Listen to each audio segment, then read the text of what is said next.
Diet Sonbhadra के online classes में आप सभी प्रशिक्षुओं का स्वागत है।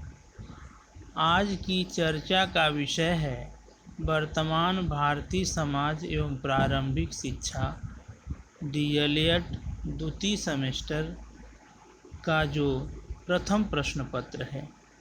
इसके अंतर्गत हम चर्चा कर रहे हैं पाश्चात्य शिक्षा शास्त्रियों के बारे में। पाश्चात्य शिक्षा शास्त्रियों के जीवन एवं शैक्षिक दर्शन पे चर्चा की जा रही है। पूर्व में प्लेटो और रूसो के जीवन और शैक्षिक दर्शन के विषय में चर्चा की जा चुकी है। आज की चर्चा का विषय है जॉन डीवी। जॉन डीवी का जीवन और शैक्षिक दर्शन विषय पर आज हम चर्चा करेंगे। चर्चा कुछ प्रमुख बिंदुओं पर की जाएगी। इसमें जॉन डीवी का जीवन वृत्त या जीवन परिचय, जॉन डीवी के दर्शन के विभिन्न जो पक्ष या पहलू हैं उस पर चर्चा होगी।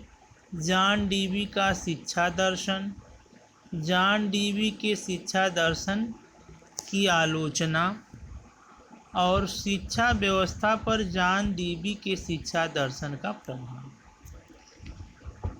सबसे पहले हम जॉन डीवी के जीवन वृत्त या जीवन परिचय पर चर्चा करेंगे। प्रयोजनवादी शिक्षा शास्त्री जॉन डीवी अमेरिका के सर्वाधिक प्रभावशाली दार्शनिक रहे हैं। उन्होंने न केवल दर्शन के विभिन्न पक्षों पर महत्वपूर्ण कार्य किया, वरन शिक्षा एवं मनोविज्ञान जैसे विषयों के अध्ययन को व्यापक रूप से प्रभावित किया। 70 वर्षों तक एक आधिकारिक विद्वान के रूप में क्रियाशील रहते हुए लगभग 50 ग्रंथों की रचना की तथा 800 से अधिक सारगर्भित लेख लिखे। इन कार्यों को विश्व की सभी प्रमुख भाषाओं में प्रकाशित किया गया। जॉन डीवी का जन्म 1859 में संयुक्त राज्य अमेरिका के वर्लिंगटन में हुआ था। विद्यालयी शिक्षा वर्लिंगटन के सरकारी विद्यालयों में हुआ। इसके उपरांत उन्होंने वर्मोंट विश्वविद्यालय में अध्ययन किया। जॉन हॉपकिंस विश्वविद्यालय से उन्हें पीएचडी की उपाधि मिली। इसके उपरांत मिनीसोटा विश्वविद्यालय 1888-89, मिशिगन विश्वविद्यालय 1889-94, शिकागो विश्वविद्यालय 1894-1904 में दर्शन शास्त्र पढ़ाया। 1904 में वे कोलंबिया में दर्शन शास्त्र के प्रोफेसर नियुक्त हुए और 30 वर्षों तक वे इस पद पर रहे। जीवन के प्रथम 20 वर्षों में वर्मोंट में जॉन डीवी ने ग्रामीण सादगी को ग्रहण किया, जो प्रसिद्धि के उपरांत भी उनके व्यक्तित्व का हिस्सा बना रहा। अगले 20 वर्ष में उन्होंने मध्य पश्चिम अमेरिका का अनुभव प्राप्त किया। वह अमेरिका की शक्तियों एवं सीमाओं से परिचित हुए। जब उन्होंने दर्शन लिखना प्रारंभ किया तो वे किसी एक प्रांत के न होकर संपूर्ण अमेरिका के थे। शिकागो के स्कूल ऑफ एजुकेशन में उनके कार्यों की लोगों का ध्यान अपनी ओर आकर्षित किया। इन्हीं वर्षों में उन्होंने अपने कार्यों में प्रयोगवादी झुकाव दिखाया, जो 1952 में उनकी मृत्यु के समय तक बना रहा। उनका मस्तिष्क अंत तक शिक्षा में किसी भी नए प्रयोग के लिए खुला रहा। स्कूल ऑफ टुमारो में उनकी रुचि अंत तक बनी रही। जॉन डीवी की महानतम रचना डेमोक्रेसी एंड एजुकेशन 1916 है, जिसमें उन्होंने अपने दर्शन के विभिन्न पक्षों को एक केंद्र बिंदु तक पहुंचाया तथा उन सब का एकमात्र उद्देश्य उन्होंने बेहतर पीढ़ी का निर्माण करना रखा है। प्रत्येक प्रगतिशील अध्यापक ने उनका बौद्धिक नेतृत्व स्वीकार किया। अमेरिका का शायद ही कोई विश्वविद्यालय हो जो डीवी के विचारों से प्रभावित न हुआ हो। उनका कार्यक्षेत्र वस्तुतः संपूर्ण विश्व था। 1919 में उन्होंने जापान का दौरा किया तथा अगले 2 वर्ष मई 1919 से जुलाई 1921 चीन में बिताए, जहां वे अध्यापकों एवं छात्रों को शिक्षा में सुधार हेतु लगातार संबोधित करते रहे। उन्होंने तुर्की की सरकार को राष्ट्रीय विद्यालयों के पुनर्गठन हेतु महत्वपूर्ण सुझाव दिया। इस प्रकार संपूर्ण विश्व में प्रगतिशील शिक्षा आंदोलन को चलाने में जॉन डीवी की भूमिका रही। जॉन डीवी की शिक्षा संबंधी रचनाएं। जॉन डीवी ने बड़ी संख्या में पुस्तकों, शोध पत्रों एवं निबंधों की रचना। उनके अनेक कार्य दर्शन से संबंधित हैं। 1899 the school of society, 1902 the child and the curriculum, 1910 how we think, 1913 interest and effort in education, 1915 school of tomorrow, 1916 democracy and education, 1922 human nature and conduct, 1925 experience and nature, 1929 the quest for certainty, study of relation of knowledge and action. 1929 में ही इन्होंने sources of science education की भी रचना की। DV की इन रचनाओं का पूरे विश्व की शिक्षा पर व्यापक प्रभाव पड़ा। डीवी के अनुसार शिक्षा। वस्तुतः हम अब डीवी के शैक्षिक दर्शन पर चर्चा करेंगे। डीवी के अनुसार शिक्षा का अर्थ। जॉन डीवी के अनुसार व्यापक अर्थ में शिक्षा जीवन के सामाजिक रूप की अविरलता है। दूसरे स्थान पर डीवी ने शिक्षा को पूर्ण रूपेण सामाजिक प्रक्रिया बताया है, जिसके प्रमुख 2 आधार हैं, व्यक्तिगत और सामाजिक। व्यक्ति की शक्तियों, रुचियों, योग्यताओं आदि को भी ध्यान में रखकर उसके अनुकूल उसे शिक्षा देनी चाहिए, परंतु साथ ही साथ उसकी समस्त शक्तियों, रुचियों आदि को सामाजिक मूल्य देना है। बालक की शक्तियों एवं रुचियों का वास्तविक मूल्य वही है जो समाज उसे देता है। सामाजिक वातावरण में ही उनका विकास होता है और उसे अक्षुण्ण बनाए रखने में उनकी सार्थकता है। एक अन्य स्थान पर जॉन डीवी ने शिक्षा को इस प्रकार परिभाषित किया है: शिक्षा की प्रक्रिया अनुभवों की वृद्धि एवं संशोधन है। शिक्षा व्यक्ति को अपनी कुशलता बढ़ाने के साथ साथ उन अनुभवों के सामाजिक मूल्यों को बढ़ाने में उत्तरोत्तर सहायता करती है। इस प्रकार हम कह सकते हैं कि डीवी ने व्यवहारिक ज्ञान पर अधिक बल दिया है। केवल सैद्धांतिक शिक्षा को अस्वाभाविक तथा बेकार माना है। उसने शिक्षा के अर्थ को निम्नलिखित प्रकार से स्पष्ट किया है। शिक्षा मानव जीवन के लिए आवश्यक है, अन्यथा उसके बिना बालक की मूल प्रवृत्तियों पर नियंत्रण नहीं रखा जा सकता। शिक्षा एक सामाजिक प्रक्रिया है। समस्त शिक्षा व्यक्ति के द्वारा सामाजिक चेतना में भाग लेने से आगे बढ़ती है। शिक्षा छात्र के विकास से संबंध रखती है। शिक्षा पुनर्निर्माण की प्रक्रिया है। साध्य से साधन अधिक महत्वपूर्ण है। डीबी के अनुसार हम शिक्षा के उद्देश्य पर चर्चा करेंगे। डीबी के अनुसार सभ्य समाज के साथ साथ शिक्षा के उद्देश्य को भी बदलते रहना चाहिए ताकि समयानुकूल शिक्षा दी जा सके। जॉन डीबी ने शिक्षा के कुछ उद्देश्य बताए हैं।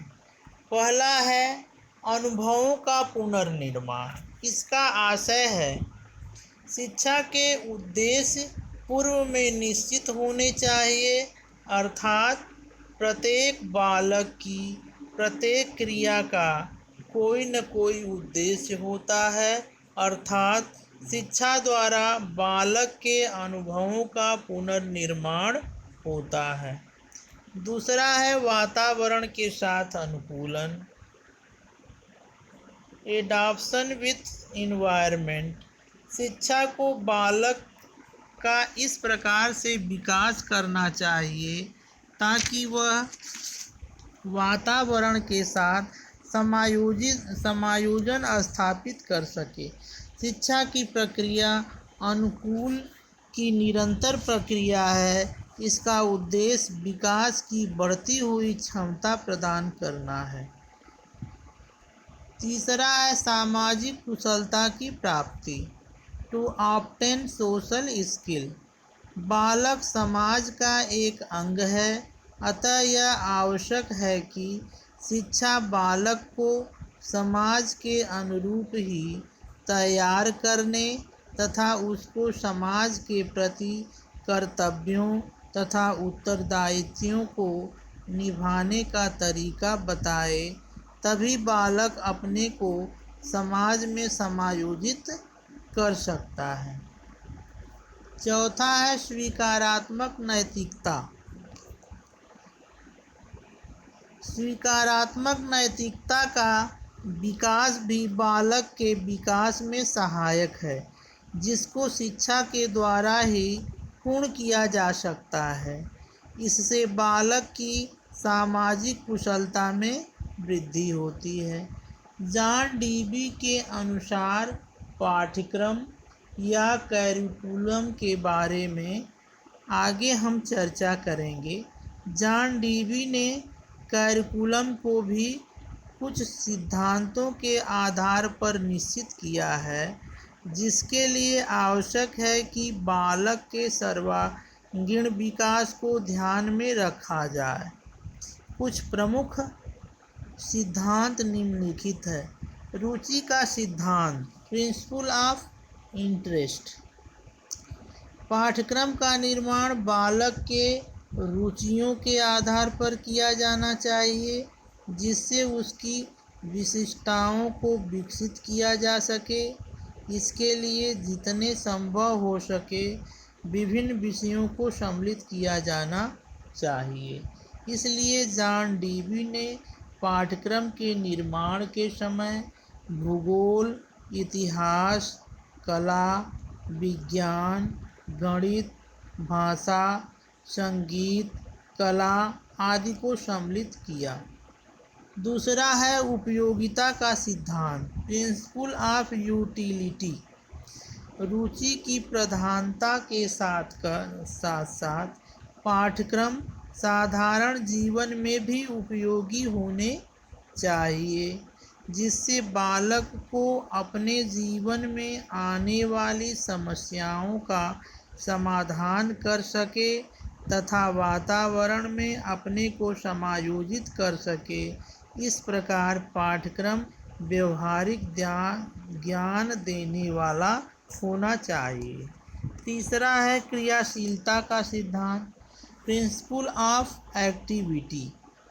पाठ्यक्रम में बालक के अनुभवों, क्रियाओं तथा भावी जीवन की तैयारियों से संबद्ध होना चाहिए।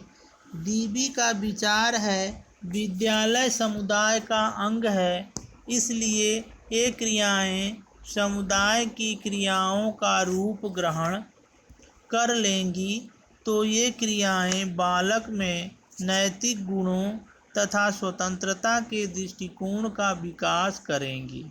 साथ ही ये उसे नागरिकता का प्रशिक्षण भी देंगी और उसके आत्मानुशासन को ऊंचा उठाएगी।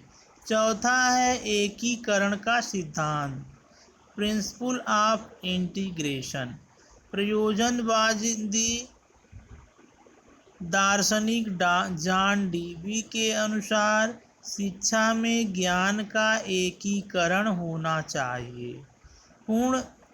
ज्ञान पूर्ण रूप से देना चाहिए, खंड खंड करके ज्ञान नहीं देना चाहिए। इस प्रकार संक्षिप्त रूप में पाठ्यक्रम लचीला, बाल केंद्रित, चाइल्ड सेंटर होना चाहिए। जॉन डीबी के अनुसार शिक्षण विधियाँ, teaching method according to DB. DB ने शिक्षण विधियों को उचित समझा है।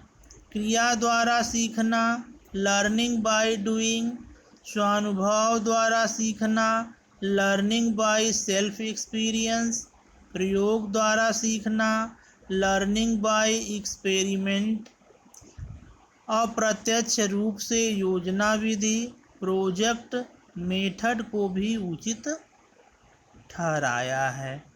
जॉन डीबी के अनुसार हम अनुशासन या डिसिप्लिन पे चर्चा करेंगे कि अनुशासन का एक विद्यार्थी के लिए क्या महत्व है। जॉन डीबी दंड का कट्टर विरोधी थे। उनके अनुसार शिक्षा को भय या आतंक के साथ विद्यार्थियों पर नहीं थोपा जाना चाहिए। अनुशासन स्वाभाविक हो, जो विनय पर आधारित हो, जिससे बालक के कार्यों में बाधा नहीं आनी चाहिए। अनुशासन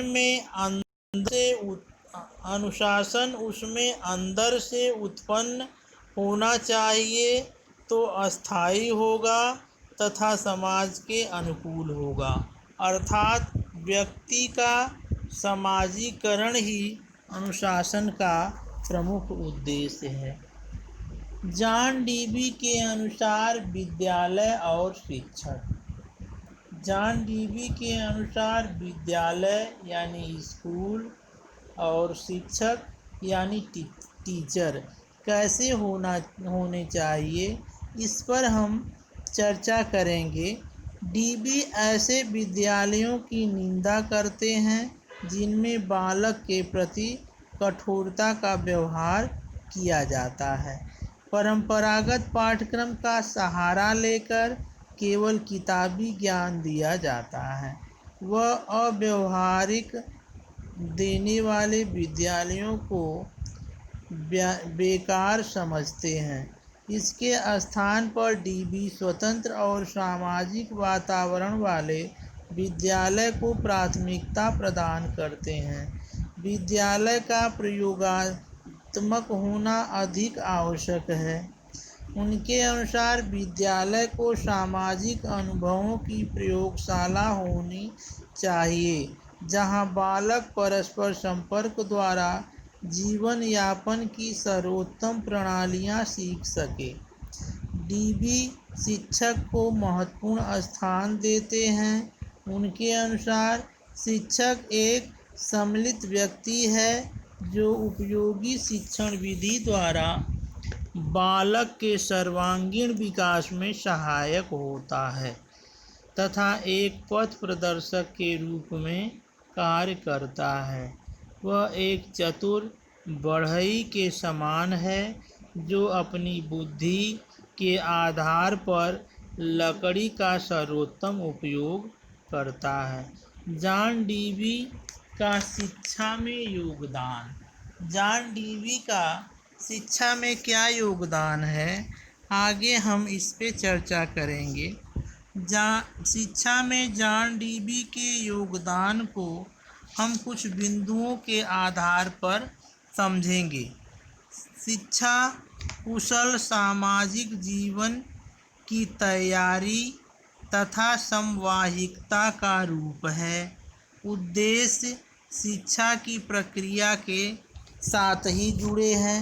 शिक्षा के दो आधार हैं, सामाजिक तथा मनोवैज्ञानिक। अतः शिक्षा व्यक्ति को मनोवैज्ञानिक तथा सामाजिक दोनों प्रकार से तैयार करती है। पाठ्यक्रम समाज की क्रियाओं को सरल, शुद्ध और संतुलित रूप हैं, इसलिए विद्यालय में उचित वातावरण तैयार करना चाहिए तथा बालकों की रुचियों एवं शक्तियों के अनुसार उन्हें विकास का अवसर देना चाहिए। विद्यालय में जनतांत्रिक एवं सामाजिक व्यवस्था होनी चाहिए। अनुशासन छात्रों की रुचियों के द्वारा किया जा सकता है। शिक्षक को बालकों की उद्देश्य पूर्ति के लिए अभ्यास कराना चाहिए तथा विकास का अवसर प्रदान कराने में सहायक होना चाहिए। विद्यालय के सभी कार्यक्रमों में लघु समाज का स्वरूप झलकना चाहिए। शिक्षण की विधियों में अनुभव तथा क्रिया द्वारा सीखने पर बल दिया जाना चाहिए। पाठ्य विषयों में सहसंबंध होना चाहिए। बालक प्रमुख है, अतः सभी क्रियाकलाप बालक की रुचियों और शक्तियों के आधार पर निर्मित किए जाने चाहिए। इस प्रकार डीवी ने क्रियात्मक अध्ययन को उचित समझा है। अतः कहा जा सकता है कि जॉन डीवी का शिक्षा में महत्वपूर्ण योगदान है। अब जॉन डीवी के जीवन और शैक्षिक दर्शन के विषय में चर्चा कर लेने के उपरांत डीएलएड द्वितीय सेमेस्टर के प्रशिक्षुओं के लिए एक असाइनमेंट बनता है कि जॉन डीवी के जीवन एवं शैक्षिक दर्शन पर विस्तृत नोट लिखिए।